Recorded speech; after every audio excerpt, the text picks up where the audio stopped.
jambo, jambo bwana, habari gani? Mzuri sana, wageni wakaribishwa Kilimanjaro, hakuna matata.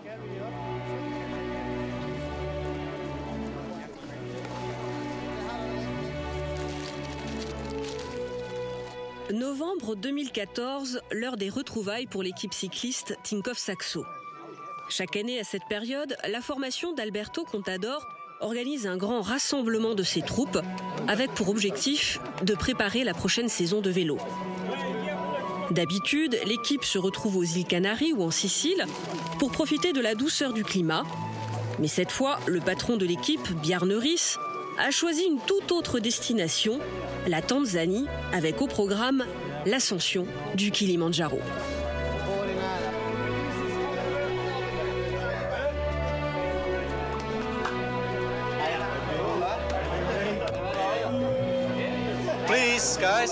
S'il vous plaît, les gars, j'ai besoin de votre attention. Chut. Silence, s'il vous plaît. Alors, pourquoi on est ici ? On est ici pour s'entraîner à être une équipe. Le Kilimandjaro, c'est juste un instrument, quelque chose qu'on va faire durant ce stage. Ce qui est important pour nous, c'est ce qu'on va faire sur le chemin de ce sommet. Parce que si nous sommes une équipe forte, où tout le monde se soutient mutuellement quand on n'est pas sur un vélo, on sera encore plus fort quand on sera sur un vélo. On va apprendre des choses sur les autres qu'on ne connaîtrait peut-être pas quand on fait des courses. Je voudrais que vous réfléchissiez à ça. Qu'est-ce que je peux faire pour l'équipe et non pas qu'est-ce que l'équipe peut faire pour moi.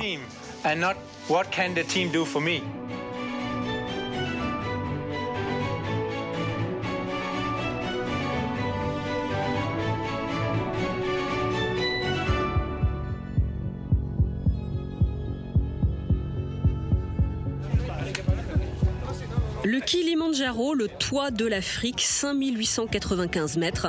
Un sommet que le groupe doit atteindre en 5 jours en suivant la voie d'accès Machamé. 72 personnes prennent le départ, les 30 coureurs bien sûr, les directeurs sportifs, mais aussi les mécaniciens, soigneurs, secrétaires ou cuisiniers.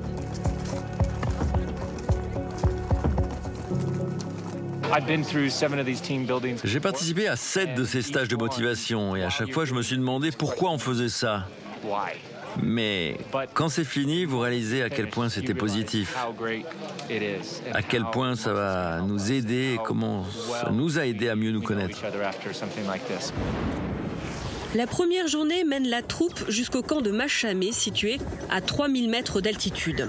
Un parcours de presque 11 km, 6 heures de marche au travers d'un décor superbe, appelé Forêt de Brume. Ils s'élancent, répartis en 7 groupes. Bjarne Riis croit aux valeurs de cohésion et d'esprit d'équipe qui se forgent au gré des activités pratiquées ensemble. Paintball, karting, voile, saut en parachute. La formation a touché un peu à tout au cours de ces dernières années, mais jamais rien de comparable à la conquête d'un des plus hauts sommets du monde n'a été tenté. Ok, faites un peu de place. Je vais vous donner un petit truc pour la marche dans la montagne. Ça va vous aider pour l'ascension. Peut-être pas trop aujourd'hui, mais les jours suivants certainement. Quand vous monterez, essayez de trouver des pierres ou des cailloux que vous mettrez sous votre talon, comme ça. Si vous essayez de bouger comme ça, vous aurez un bon équilibre et plus de puissance dans la jambe. Vous utiliserez moins votre jambe et ce sera bon pour vous, ok ? And it'll be good for you. Okay? Yep. Okay. Thank you. Yep. Thank you. Riis connaît parfaitement le terrain. Pour préparer l'expédition, il a déjà fait l'ascension seul avec des guides locaux, à peine quelques jours avant que toute l'équipe ne la tente. Le Kilimandjaro est un véritable défi, en raison des longues heures de marche, bien sûr, mais surtout à cause de l'altitude.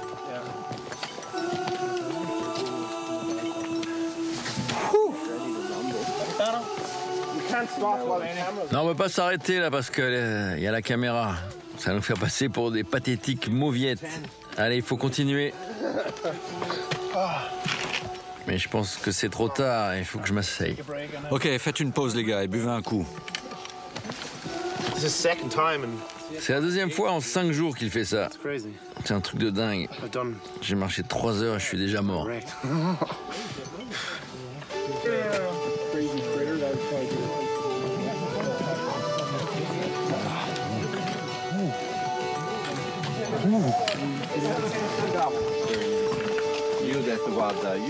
Quelques 300 porteurs accompagnent le groupe. Bien qu'ils amènent tout, les sacs de couchage et les tentes pour dormir, les chaises pour les repas, la nourriture, leur tempo est impressionnant. À la grande surprise des coureurs, pas vraiment habitués à se faire constamment doubler.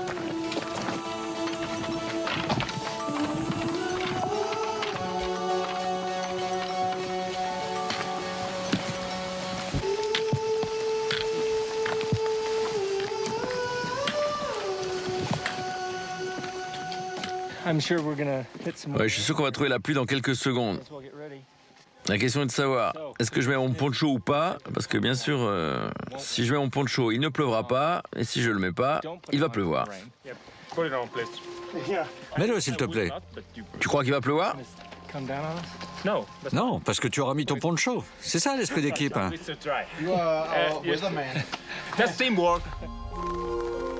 La ruse du poncho ne réussit pas à conjurer le sort. La météo change, c'est sous une pluie battante que s'achève cette première journée. L'ascension du Kilimandjaro se tente rarement en novembre, un mois réputé pour ses pluies fréquentes, à juste titre visiblement.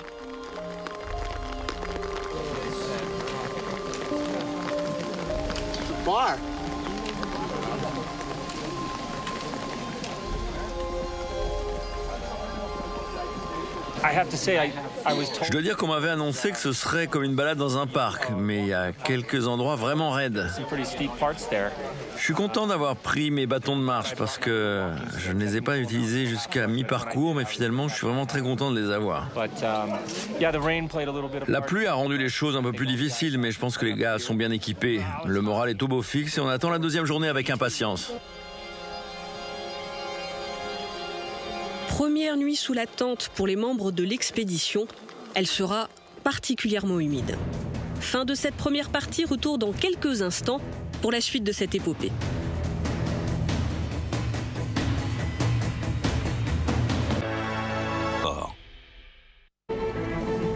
Retour avec l'équipe Tinkoff Saxo sur les flancs du Kilimandjaro pour la deuxième journée d'ascension. Côté végétation, la forêt de brume a cédé la place à la forêt de nuages. Direction Shirakemp avec un gain d'altitude de 900 mètres. C'est quasiment le dénivelé de la montée de l'Alpe d'Huez, mais ramassé en à peine 5 km, autant dire que ça grimpe. Le groupe a quitté le camp de Machamé vers 9h du matin et attaque la marche dans la bonne humeur.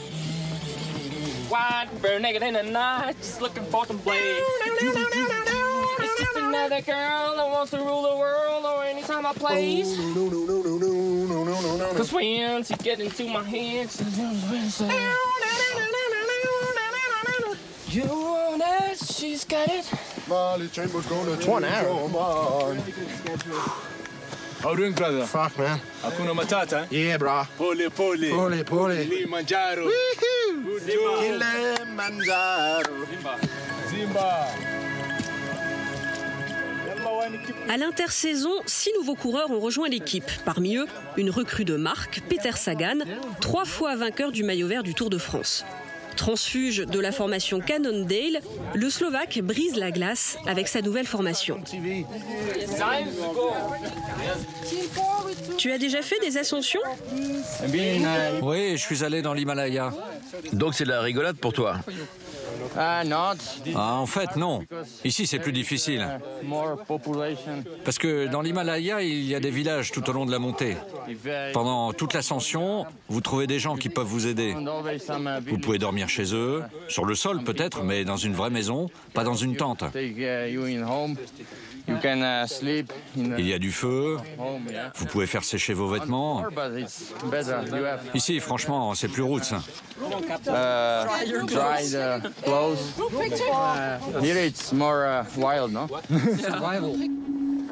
Une fois de plus, la pluie s'abat sur les marcheurs. De mémoire de guide, on n'a pas vu une aussi mauvaise météo depuis 10 ans.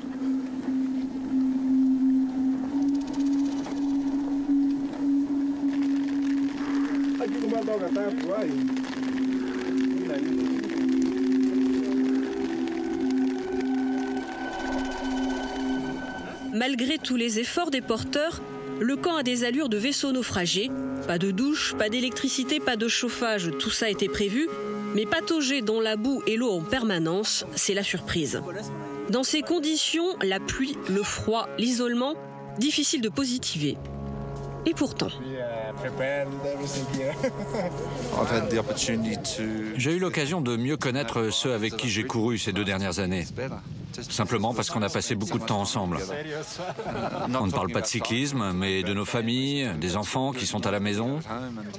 Normalement, on n'a pas ce genre de temps parce qu'on regarde nos téléphones, Facebook, Twitter, ce genre de choses.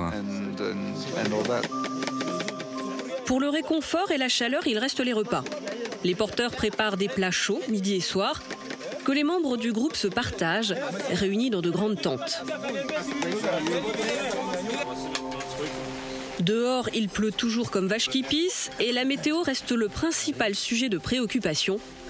Mais finalement, est-ce que ça pourrait être pire? En fait, oui. C'est possible qu'il y ait de la neige? S'il peut neiger, bien sûr. Avec cette pluie off, c'est sûr. C'est quelque chose que tu vas adorer, Ricardo. Ça dépend de l'altitude des nuages. S'il monte, il neigera, comme hier.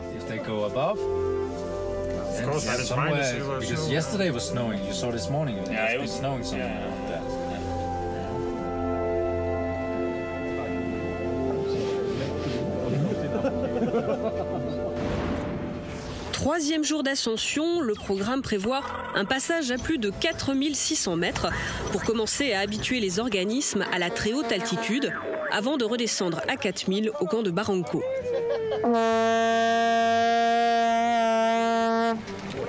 Mais comme les jours précédents, la pluie vient jouer les troubles fêtes.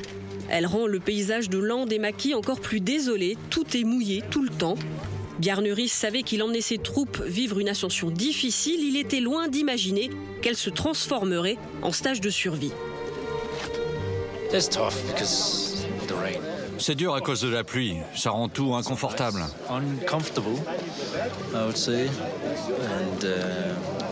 Malheureusement, ils ne peuvent pas apprécier la vue. Ils ne pensent qu'à une chose, comment je peux faire pour rester au sec? Mais bon, ce sont les conditions, il faut faire avec. Au bout de 3 jours à marcher sous l'eau, dormir dans des sacs de couchage trempés et porter en permanence des vêtements humides, ça devient extrêmement difficile, même pour des cyclistes professionnels habitués au défi.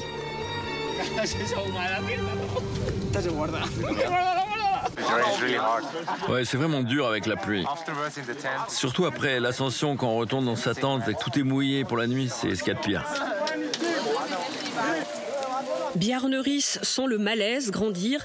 Il décide de réunir ses troupes. Ok les gars, on va faire une petite réunion.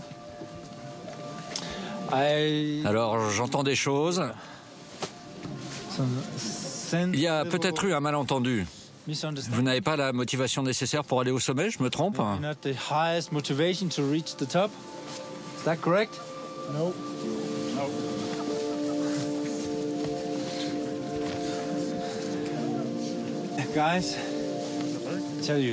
Alors les gars, je vais vous dire une chose. Ça va pas se passer comme ça, ok? On va se battre ensemble, aussi longtemps qu'on peut pour atteindre le sommet, tous ensemble, ok? Je vais vous dire, tous les autres, pas les coureurs, mais les membres du staff, aucun ne se plaint. Quelques-uns sont malades, ou blessés, ou ce que je sais encore, et aucun ne s'est plaint. Alors je voudrais vous poser une question. Combien de fois en course vous avez eu plus froid que ces derniers jours? Ouais, souvent. Je ne vais pas vous emmener quelque part où ça n'est pas sûr. Alors oui, vous êtes mouillé, vous avez froid, ça glisse. Mais franchement les gars, chaque jour sur votre vélo, ça glisse plus qu'ici. Il fait plus froid qu'ici quand vous êtes dans une descente sous la pluie à 60 km/h, non?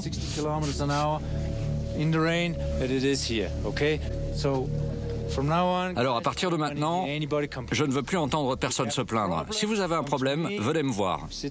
On en parlera calmement. Je ne suis pas stupide, au point de vous emmener dans des endroits où vous ne devriez pas être. Je connais les limites, je connais mes propres limites et je connais les vôtres. Si vous avez froid, rapprochez-vous et tenez-vous chaud, c'est tout.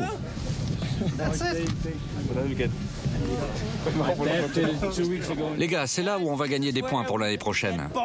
C'est ce qui nous fera gagner l'an prochain.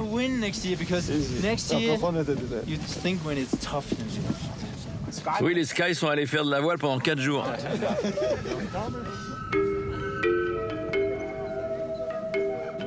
La causerie a fait du bien, le séchage de vêtements continue, mais dans la bonne humeur.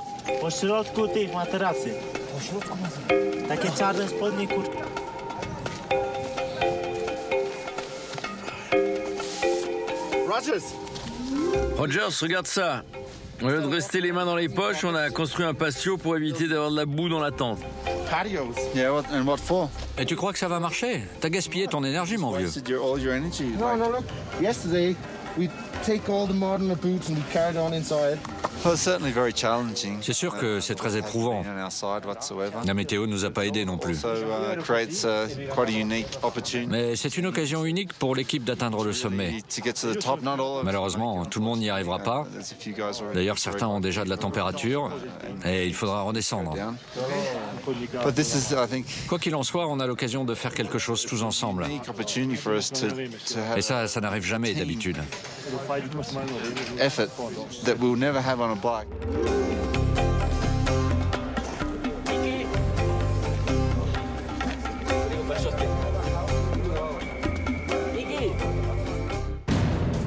Atteindront-ils le sommet? La réponse dans quelques instants, juste après la pub.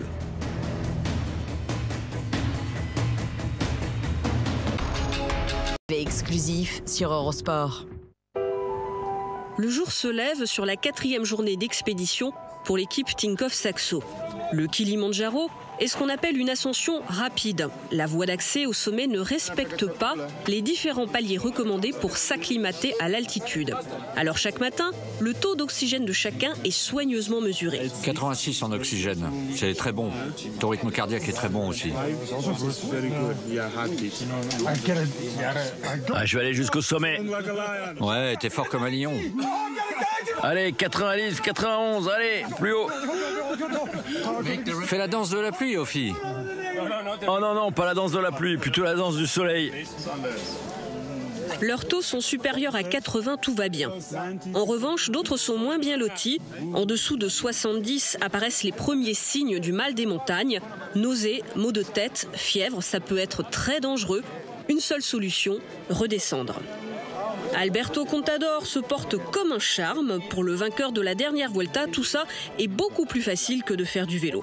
Pour moi, c'est 100% différent. Ici, il n'y a pas de pression, pas de tension, pas de chute.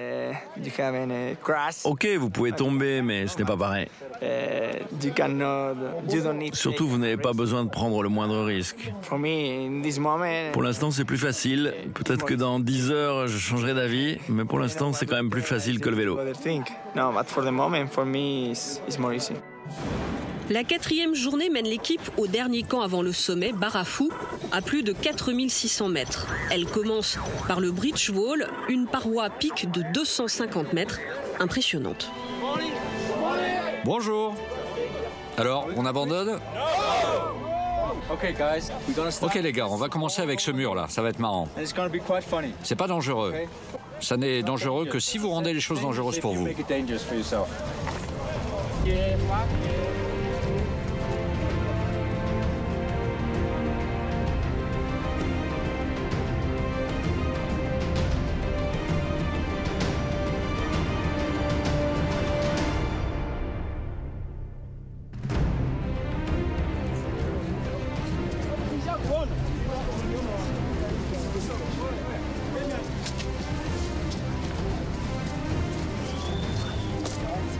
L'équipe évolue désormais en permanence au-dessus de 4000 mètres et c'est de plus en plus difficile pour tout le monde. Contador est vigilant, il a un œil sur chacun.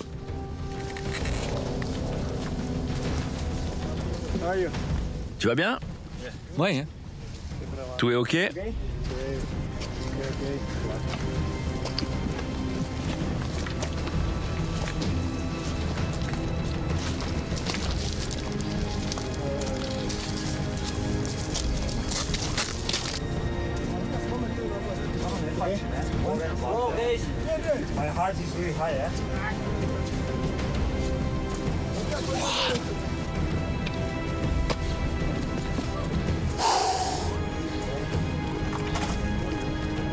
Rafa, 6, faltan 2, hein? 5, 6. Il nous en manque 2. Il nous manque Chris. Non, Alberto, il est devant. Ah, tout va bien. Chris est au sommet avec Mick. Contador et quelques autres coureurs en finissent avec la principale difficulté du jour bien avant la majorité du groupe. Décision est prise d'aller aider les autres.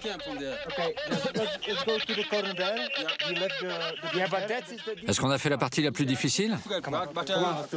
Allez, on y va. On laisse nos sacs à dos ici. On va aider maintenant. Eux aussi sont fatigués. Même pour des athlètes d'exception, les efforts accumulés depuis 4 jours se font sentir. Mais ils rebroussent quand même chemin à la rencontre du reste de la colonne pour aller porter les sacs de ceux qui sont moins en forme.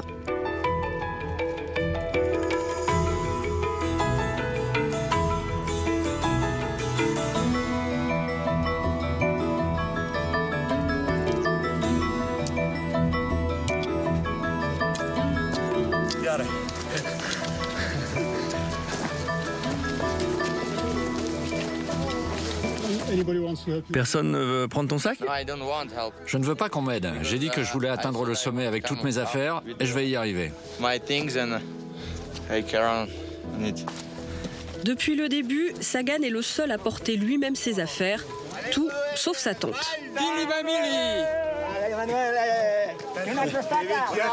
Cette 4e journée semble interminable.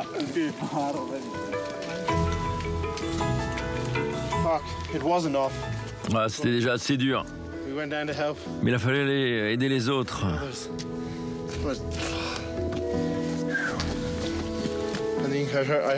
J'ai entendu des rumeurs qu'il y avait des pommes frites au sommet. Je pense que je vais manger mon poids de corps en pommes frites.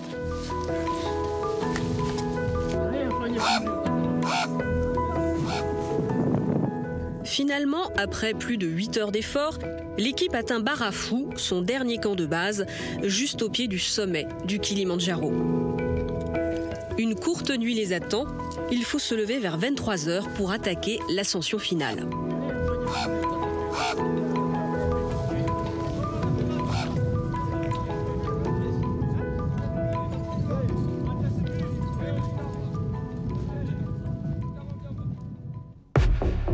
Minuit, la troupe se prépare pour le dernier assaut. Il fait froid, très froid, avec un vent à décorner les bœufs.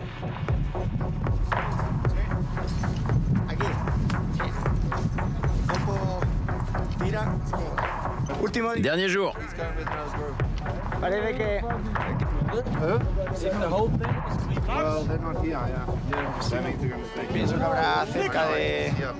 On a quelque chose comme 2 ou 3 degrés. Je crois, mais avec le vent, ça fait beaucoup moins. Je n'ai jamais eu autant de vêtements sur moi, mais je me sens bien. Ce sera difficile de marcher la nuit parce qu'on ne peut pas voir les pierres, donc il faut être vraiment prudent. Mais si on est venu ici, c'est pour aller au sommet, non?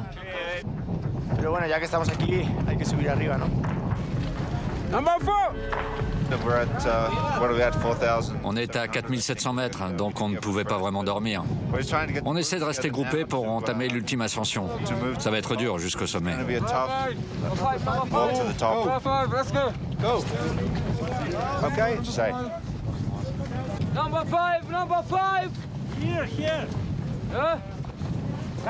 Dernière marche, il reste moins de 5 km, mais avec un dénivelé de plus de 1000 mètres, le prix du Graal, le sommet du Kilimandjaro.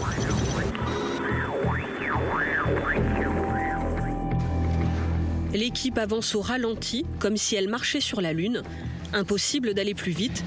À cette altitude, faire le moindre pas demande des efforts énormes.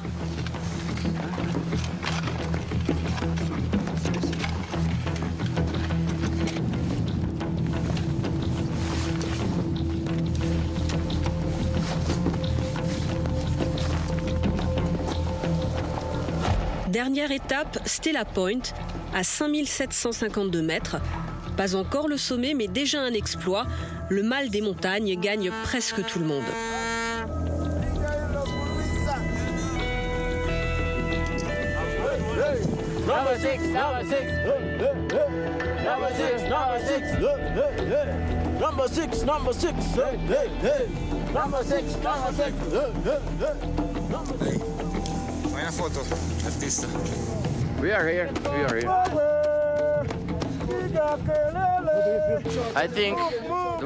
Je pense que c'est cette sensation d'envie de vomir le pire. Certains sont tellement malades qu'ils ne peuvent pas faire 1 mètre de plus. Ils restent bloqués là, à 1 kilomètre du toit de l'Afrique.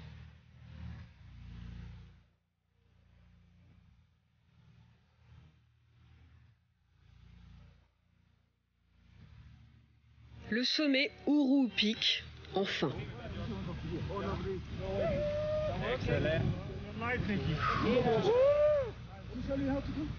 Denver Broncos, baby. Right on. Thank you, Alex. Lever du soleil sur un décor sublime, mais impossible d'en profiter longtemps. Il ne faut pas rester plus de 15 minutes à cette altitude. Trop dangereux.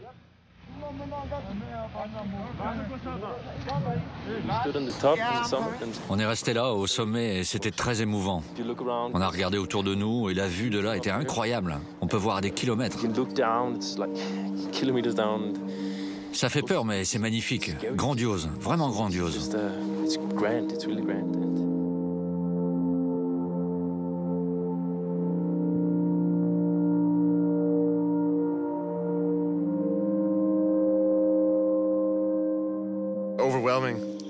Incroyable. Et pour être vraiment honnête, ça faisait vraiment peur. Lors de la tentative vers le sommet, je tremblais comme un petit bébé. C'était un grand soulagement d'atteindre le sommet. Être un de ceux qui ont atteint le sommet, c'était fantastique. Une des expériences de ma vie, assurément. Comment mettre des mots sur tout ça? On m'avait dit que c'était une ascension facile. Et c'est sûr que ce n'était pas très technique. On n'a pas eu besoin de cordes ou de crampons. Mais personne ne sait comme il est dur de faire des efforts à plus de 5000 mètres. Faire ce type d'expérience, c'est quelque chose de plutôt intéressant. Je ne dis pas que je veux forcément recommencer, mais c'était assez spécial comme expérience.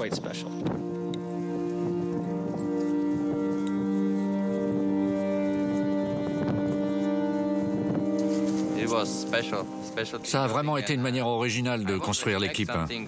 Je m'attendais à quelque chose de différent, mais c'était vraiment unique. Tout le monde devrait gravir le Kilimandjaro pour éprouver les sensations qu'on a eues au sommet. C'est vraiment très bon. Il faut en général 12 heures pour atteindre le sommet et redescendre à Barafou. Alberto Contador en a mis 6.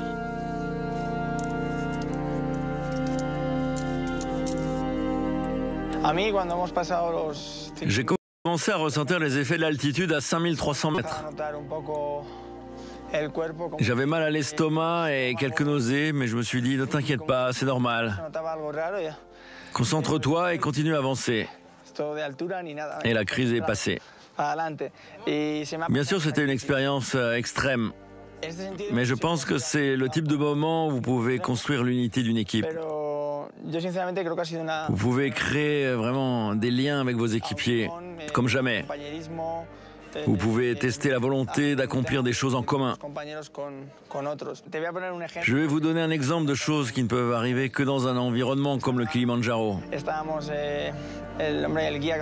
J'étais dans un petit groupe avec notre guide, Robert Kieselowski et Valgren. Kieselowski était vraiment malade avec l'altitude et dans une grande confusion, mais notre guide continuait à avancer. On a atteint Stella Point avec seulement quelques centaines de mètres jusqu'au sommet, mais ça paraissait tellement loin et il faisait si froid. Alors j'ai regardé Valgren, qui avait vraiment froid, et on est tombés tous les deux dans les bras. Et on s'est serrés comme ça dans les bras pendant 2 minutes, et ça nous a aidé à combattre le froid. Et on a pu continuer jusqu'au sommet. C'est le genre de choses qui n'arrivent jamais dans un environnement normal.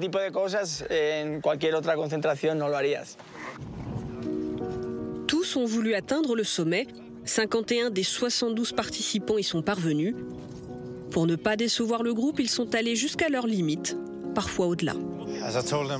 Comme je leur avais dit au départ, je veux voir une équipe qui travaille ensemble et où on s'aide mutuellement. Et c'est ce que j'ai vu.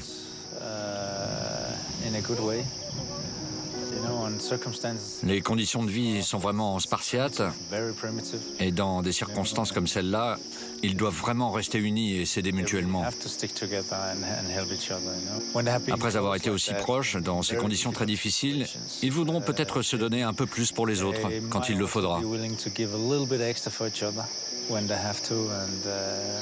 Quand ce sera dur sur une course, ils auront un petit quelque chose en plus qui fera la différence avec les autres.